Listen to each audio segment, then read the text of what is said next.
السلام عليكم ورحمة الله وبركاته.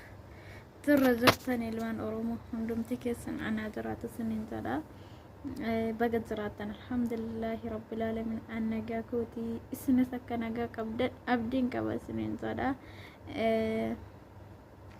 وريت دابين ولا الرافقاني توري ولا الرافقات شو يا دار مالي وان براتي نيمت إن شاء الله إيشين جرتني أنا جاكوتي قالت أسان سنجرا سنجرا وروني يوتيوبك يا فاروة سبسكرايب لايك كومنت شيري نقولتنا نججبيسا نتدبل ما سنجرا مالي في نمني تكو ولكتي ودبلمي وان قدا جايا يا ده قدا وان قدا الرجايا وان تأي في سنجرا إن شاء الله أدمو ما تدري مال جلو كبدس ندفع جتورا obsa jechuun maal jechuudha yookiin sabrii jechuun maal jechuudha waan mata dureen kiyya obsa jechuun maal jechuudha yoo obsa qabaatte maal irra akka geettu sirriitti addaan babaasa isiniif hima jechuudha maaliif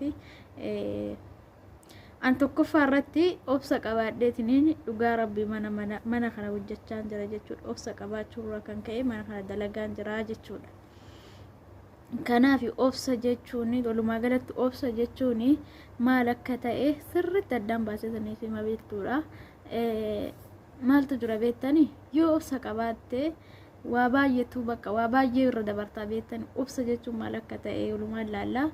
Obsa jechuun tokkoffaa irratti yookiin wanta bira dabaruuf waan si mudate hunda bira darbuu qabda jechuudha maaliif obsa jechuun sammuu kan kee yoo si aares jechuudha namni uumamee aarii hin qabne hin jiru namni keessattuu amma ijoolleen nuti birrii biyya kana keessa jiru hundumti kenna dhugaa rabbiin nagaa hin qabnu maaliif nagaa hin qabne nan jedha hundumti kenna warra coggaarraan isaa gubate qofa jechuudha maaliif mataa kiyyarra ani duraan coggaarraa lakkii nu gubaa akkas taanaa namni naan jedhu bismillah coggaarraa maaliif coggaarraa akkamiin nama guba maaltu eessa nama guba jedhaan namatti kolfa dhugaa akkamiin coggaarraa jechuun maal jechuudha jedhamee amma mooto erga biyya kana dhufee idaa coggaarraa wanti irraa nama akka fakkeenyaaf yoo niitiin natti iyyiti uffiniitiin maakumaa natti iyyiti maaliif sammuu kiyya keessatti cinqama cinqiin sammuu kiyya keessa cinqamu suni deebi'ee ammootu maal ta'a coggaarraa kiyyarraa rakkoo gahaa jechuudha maaliif osoo laa gizee duraa akkasittiin haaraan ture yoo niitiin koo waanuma xiqqoo isinitti dubbattu dhugaa rabbi jechuudha hedduu takkaan aara bakka yeroo aaru sanii jismi kiyya muluun aara bakka akka waan haadha kiyya ho'i taateetti aara jechuudha. Kanaaf obsa osoo qabaatanii kana dhibeerrallee ga'anii bakka waa hundaan argan jechuudha. Ani amma fakkeenyaaf duraan obsaan qabu laakiin ammaa fi gizeen suni walitti dhufa jechuudha. Amma maaliif waa takka nyaachuu hin danda'u waan xiqqoo soo nyaadhe waan xiqqoo soo dhuge bakka waanuma akka sukkaara maalii kana si yoo nyaanne jaadhe coggaarraa walumaa galatti coggaarraa godhe jechuudha. Maaliif aarirraa kan ka'e coggaarraa godhe malee yookiin assaabarraa miti. Asaabe ilmu qabaadhe ilmutti yaade jaarsa qabaadhe jaarsatti yaani jaarsatti yaade miti daa'ima qabaadhe daa'ima kootti yaade coggaarra nan gubanne yookiin ta'abee urmiin koo na deemee coggaarra nan gubanne maaliif obsa dhabuu irraa coggaarraan kullee rakkoo coggaarraallee yookiin rakkoo biraallee akkasitti godhe jechuudha maaliif obsan dhabuu irraa jechuudha. Kanaaf ijoolleen dhugaa rabbii aartan jechuudha aarii kana aartanii aariin kun akka nyaara kanarra nyaararra sin taa'u hin aarina sinin jedha maaliif aaruun mata makeennaaf miidhaa guddaa nurraan ga'a dhugaa rabbii miidhaa hedduu nurraan ga'a. Kanaaf obsa qabaachuun waa baay'ee nama fayyadaa jechuudha maaliif obsa yoo qabaatte bakka yaadda sanis hin geetta obsaan aanan goromsaa dhuga jedhe miti reemammaaqsi. Kanaaf yoo obsitanii bakka yaaddanis hin geettanii yoo obsitan wanta hunda bira dabartan jechuudha. Akkasumatti turee kalaasan amma jechuudha osoo niitiin kan kooyyuu na dhoofte jechuudha dhugaa rabbi osoo sin na dhoofte iyyuu hin aaru jechuudha amma maaliif akka duraa sanii miti bas aaris yaani adan wolte bultu maaliif adan wolte bultu aaris liqibsite mataa keessa seena bakka keessa seena aariin jechuudha gaafa turte fakkeenyaaf wanti uumama qabdu tokko fakkeenyaaf amalli kee tokko hanga rabbiin si kenne umurii kee guutuu si hojii jiraata amalli kee sirraa hin jijjiiramu jechuudha. Laakiin ammootu obsa qabaachuun sirraa jijjiirama maaliif hin dhuftaa ooltan bultaa jijjiiramtaa hin deemtaa jechuudha. Kanaaf obsa qabaachuu waa baay'ee furmaata guddaadha. Namni keessattuu aarii guddattan dhugaa rabbii hin aarin asiniin jedha. Aaruun faayidaa hin qabu. Aaruun cinqii baay'ee keessa nu seensa. Aaruun coggaarraa keenya nu guba jechuudha. Ani gizee tokko fa'aa dhufee gaafa tokko namichaan bira dalagu kun jechuudha. Guyyaan sun jimaata ture. Achumaan bakka nyaata hojjadhee yeroo san dhufee akkam waggaa tokko natti fakkaata. Dhugaa rabbi amma waggaa meeqa beektanii tureen tura. Inna dhufee achumaan nyaata hojjannee galchine kaasilaa muudannoodha. Kaasilaa dagachuun hin danda'amu. Dhugaa muudannoo biyya arabaa kana hedduun qaba garuu qaama biraa qabadhe isinii dhufa. Waanuma aarii kanarraa kan ka'e mata kana isiniif kaasaa jira jechuudha. Nyaata hojjannee guyyaan jumaadha. Akka bakki an jiru kun beektanii baadiyyaadha. Kazaachuma nyaata hojjannee osuma galchaati jiru namichi balballi irra taa'uu fi bakkeen nu nyaata itti ol galchinu suni wal maddii jiranii jechuudha. Osuma isaa wal maddii jiran ani nyaanni bakkee ani fidee kushiinaadhaa tiri irratti naqee astakakkalee fidaa jira guyyaan jumaa waan ta'eef hundi isaanii wal sabassaban. Achumaan booda bakka osuma fidaan jiru amma adurreeni kirsi balbala fakkeenya balbala safoo teessutu jira. Teessoon soofaan jechuudha. Balbala soofaa sanarra teessoo adurreetu jira. Achumaan edaa namichi balballi isaa akkas balballi bililleedha. Balballi bililleedha. Inni waan gubbaa taa'uu fi achirraan edaa yoon kirsi sanirra taa'u adurreen akkasuma dinaafuu jirti. Xiqqoo achinarraa fagoo jirti garuu. Kazan boola inni achi keessa balbala keessatti na argaan inni achi taa'a anammotu barrii ol fidee kirsi sanirra kaa'ee skarbees takakkalataa jira. Inni edaa nyaata achirra kaa'ee san argeen jira. Adurreen waanuma adurree fagoo irraa jirti garuu wallaahi eessa isarra jirti. Waanuma adurreen achirra jirtuu fi namichi isaan sukkaara kana qabanii gaduutti alannan dufna godhiseedha. Dhugaa rabbi dufna godhana dha namichi. Wayyo aari gaafa san aaree wayyo boo'icha gaafa san boo'ee la dhugaa rabbi jechuudha.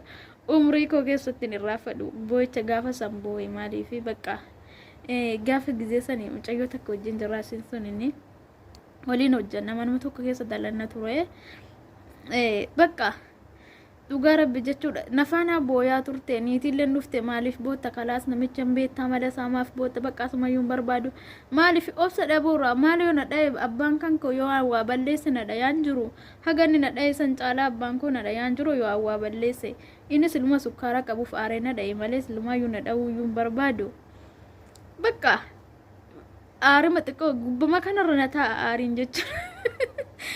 Kazan akkasisiniin jedha aariin jechuun dhugaa rabbi baay'ee tokkoon aara ture amma garuu osoo na dha'u miti osoo inni si dhaanaan jedhee jalaan fiiga malee aariin nan dha'u jechuudha. Osoo amma taate jalaan fiiga gaafa tokko na dha'uuf deemnaan jalumaan fiige ijoollee dhugaa rabbi jalaan fiige maaliif jala dhaabbadhe na dha'a kaamaaniin hin gowwaadhamu kasa jala dhaabbadhu akka inni na dha'uuf. Kanaaf obsa osoo qabaannee waa hundarra hin geenyu obsa qabaachuun barbaachisaadha. Obsa qabaachuun dirqama obsa qabaannaan bakka yaadne obsaan aanan goromsaa dhugaa jedhanii miiree mammaakse. Kanaaf keessayyuu wallaahi ijoolleen biyya alaa jirru hundi keenya dhugumatti hundi keenya aariin mataa gubbaa nu jira maaliif ganama galgalaa fakkeenyaaf osoo isaan amma fakkeenya hojjetaa jira yoo isaa hojjetaa jiranii nu hojjetaa jiru waan akkasii godhaan nun jedhani inaarra maaliif osoo hojii kan harka qabnu akkasii yaadan isaanii akka isaan yaadan hojii mata hojjedhu sin jira san qofitti akka hojjettu yaadan malee yeroo san ibsa yaadan malee yoo ati kaan hin geessine hagammaa maaf kaan hin geessine reesiin jedhan ufii hojii san biraasi waaman. Kanaaf waan akkasii sanitti aartanii coggaaraan keessan akkasiin hin gubanne sinin jedha. Gaafa coggaaraan sin miidhame gaafa miidhaa geessan nyaachuu gaafa dadhabdan dhuguu gaafa dadhabdanii irra caalaa miidhaa guddaa keessan irraan ga'u kana dalagachuu sanillee hin danda'an gaafa san jechuudha.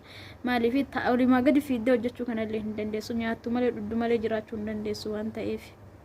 Akkasisiniin jedha obsa qabaachuun kanaaf barbaachise obsaan aanan goromsaa akkuma jedhan sanii dhugaa rabbi an akka dhaamsa kootii takkatti jechuudha. Dhaamsi kun inni ijoollee nama biraa birallee onaa geette maaliif obsa qabaachuun barbaachisaadha. Obsa qabaadhaa isiniin jedha waan hundarrattu obsa dhugaa rabbi obsitan taanaan bakka yaaddan hin geettani waan obsitan san bira ni geettan jechuudha.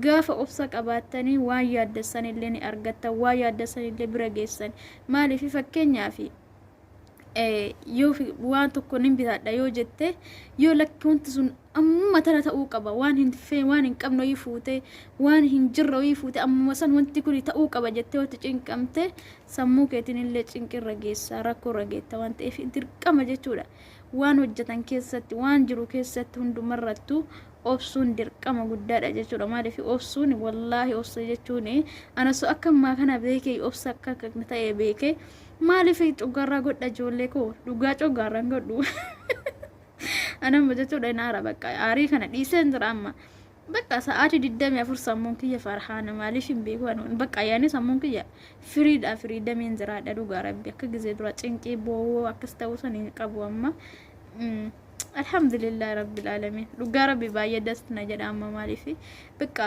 firii jiraadha dhugaa bakka ta'ee jiraadha sammuu kiyya firii godhee jiraadha akka gizee dura amma fakkeenya gizee dura telefoonuma kanas ilaalu telefoonuma kana illee ilaalu na jibbisiisa bakka yeroo baay'ee yaaddoo guddaa keessan qaban yaadda akkanumatti na yaada bakka sammuun kiyya akkanuma na dhiphata ture garuu amma mootu obsan qaba bakka waa hundarratti yoo isaan illee naallolani achi jammarte yoo isin niitiin bira dhaabattee natti iyita haa ishee akkasii godha oo akkasii godha asiin dhagee asiin ganne qamalee guyyaa takka gurra sii kennee dhaggeeffadheen beeku jechuudha kanaafi obsa qabaachuun waan guddaa barbaachisaadha yoo obsa qabaatanii dhugaa rabbi bakka fedhan gaanii jechuudha ani obsa qabaachuun akka kana nagaa osoo beeke sadarkaa guddaa kana nagaa maaliif obsa qabaachuun dhugaa rabbi hedduu takka na fayyadee jechuudha amma moo obsa godheen jira warri duraan obsa qabdan rabbiin itti isiniif haa dabalu warri duraan obsa hin qabne ammoo obsa godha sabaraa jechuudha sarbii godha maaliif waa hunda yoo sabartanii agartanii jechuudha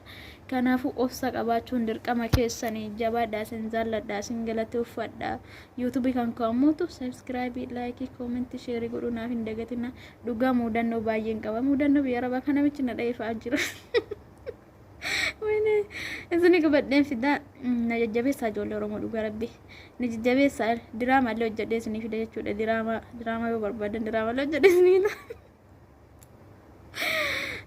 akkis isiniin jedha dhugaa gaafa lammataa gaafa biraa yoo deebi'e goddanyoota kiyya fidee olis isin agarsiisa jechuudha goddanyoota hojii hojjetaa tureetu fidee isin agarsiisa goddanyoota fidee isin agarsiisa gaafa san jechuudha dhugaa rabbi jechuudha maal isiniin jedhaayyuu gaafa sanii gaafa dhufne waliin haasofna kadaa sarara isinitti himu akkas isiniin jedhaa jajjabaadhaan na jajjabeessaa koomentii laayikii sheerii godhuu hin dagatinaa waa hundarrattu obsa sabaruun gaariidha obsa godha warri duraan obsa qabdan wallahi rabbiin isiniif haa dabalu warri obsa hin qabne ammoo waa hundattu obsa waa hunda yoo obsitan hin geettanii jechuudha yoo sabbartan hunda bira geessanii waan tokkotti illee jajjartanii waanuma taanitiin jarjarina suuta jedha suuta taragaaggaa wanta hundattu suuta deema maaliif suuta deeman qoreen nama waraanti jedhe mammaaksi akkas isiniin jedha jabaadhaa na jajjabeessaa fooloo jedha commenti like share na godha sammuun kiyya gara fooloo na jira ijoollee wayne waan ganama galgala waa'ee fooloo haasa'u natti fakkaate ayi nama dagachuutti jira malee dhugaa ijoollee fooloo kana dhugaan baay'een jaalladha garuu dhiifama assalaamu alaykum warahmatullahi wabarakatuh na jajjabeessaa isiniin jedha galatoomaa isin jaalladha I love you so much